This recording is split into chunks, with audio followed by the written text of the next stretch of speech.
There's so many people out there that want to help others, but they fail to help themselves.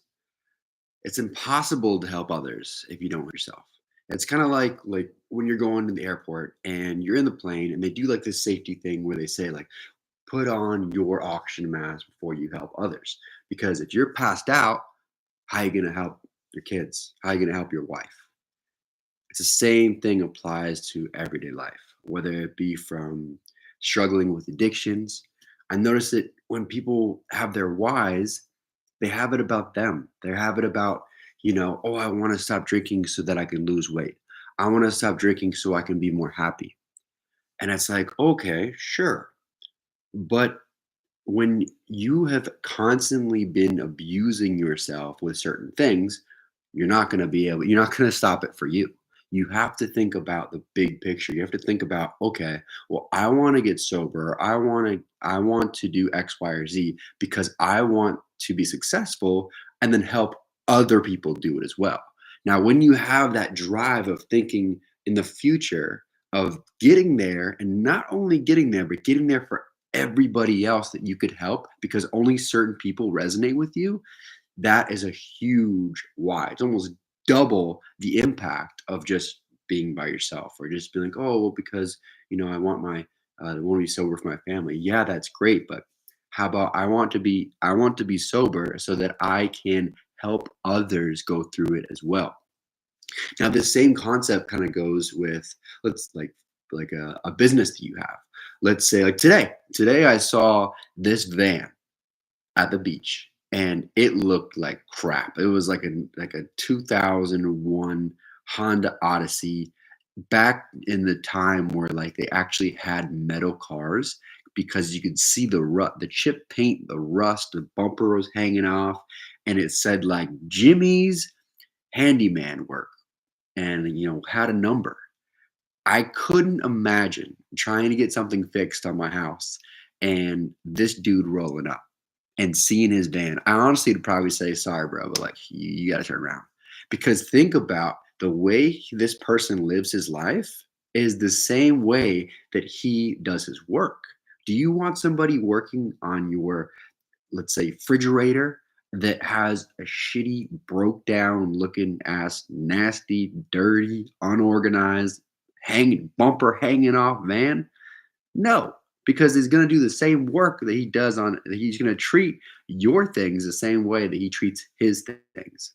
So the same thing kind of goes along with, you have to be able to help yourself before you help others. Like, for example, like what if that guy, saves up a good amount of money, buys a little better van, and maybe puts it on payment plans. Maybe that van that he has already paid off. He's like, sure, this is great, whatever. But the reflection that it gives to his customers is, I don't really care that much. I got a crappy van, but I get to fix stuff pretty well.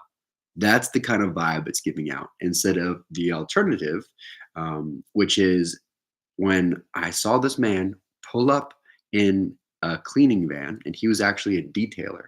And no joke, it was the most pristine, clean Sprinter van I've ever seen. He opened up, he had the back doors opened up, and the whole entire thing was filled with rows of different chemicals and different brushes, all in like singular holders. It was the most immaculate van I've ever seen. That's the kind of guy you want detailing your car because he's going to do a great job. He's going to pay attention to detail. Now, the handyman, old Jimmy, or whatever that guy's name is, you don't want him working on your stuff because he's probably going to Frankenstein something in the back and have something leak and then leave it worse than it was. And that's probably why he has the shitty van in the first place because he doesn't take care of his own stuff. He doesn't take care of other people's stuff.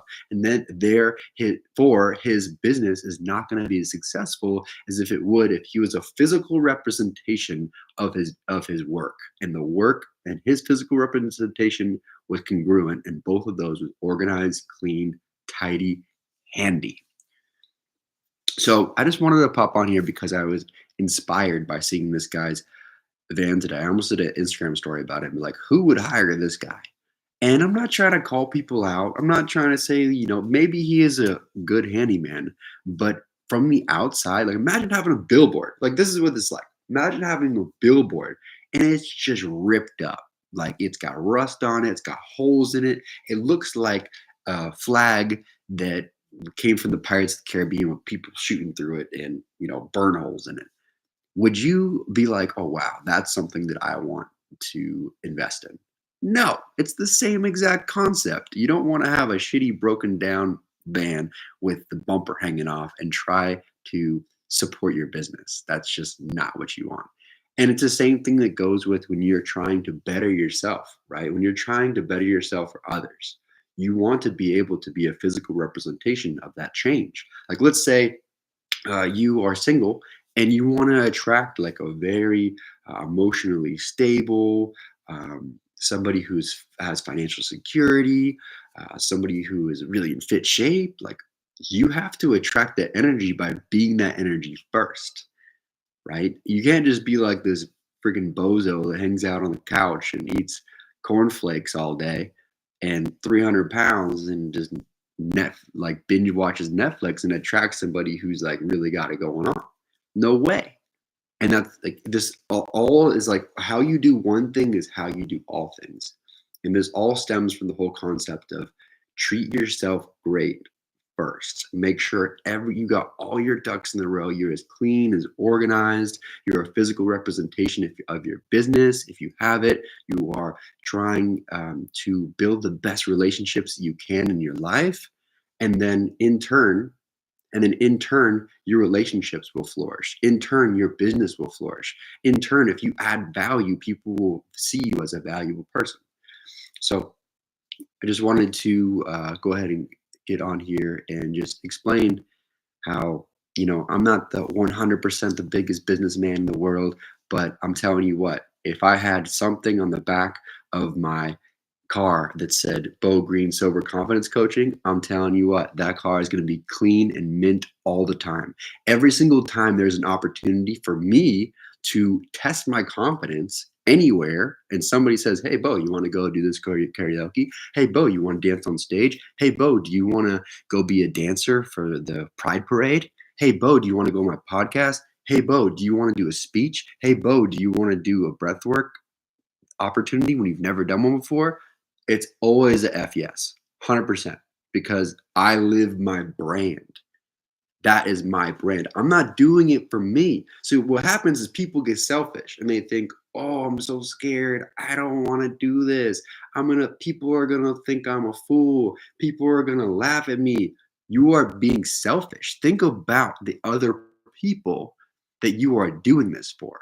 I'm not going and doing these podcasts for me. I don't want to be famous. I don't need to be famous. What I'm trying to do is be a physical representation of my brand so that I can get myself out there so that I can help other people that are going through the same thing, because there are only a certain amount of people that resonate with my story that I can help in the best way possible. And I will put myself in the position every single time. It doesn't matter that if I'm uncomfortable doing it, because I'll get over it, because it's not about me, it's about them, it's about you, it's about the people out there that want to get sober but they don't know how. It's about the people out there that think they need to drink in order to be confident. So people out there who think they're lesser than when they're sober than when they're drunk, because I've been there. And because I will always physically represent exactly what my brand is, and my brand is helping other people that are feeling those things, because I've been there too. So thank you so much for being here. If you have any questions, comments, or concerns, write them down below. Much love. Hope you have the best night of your life.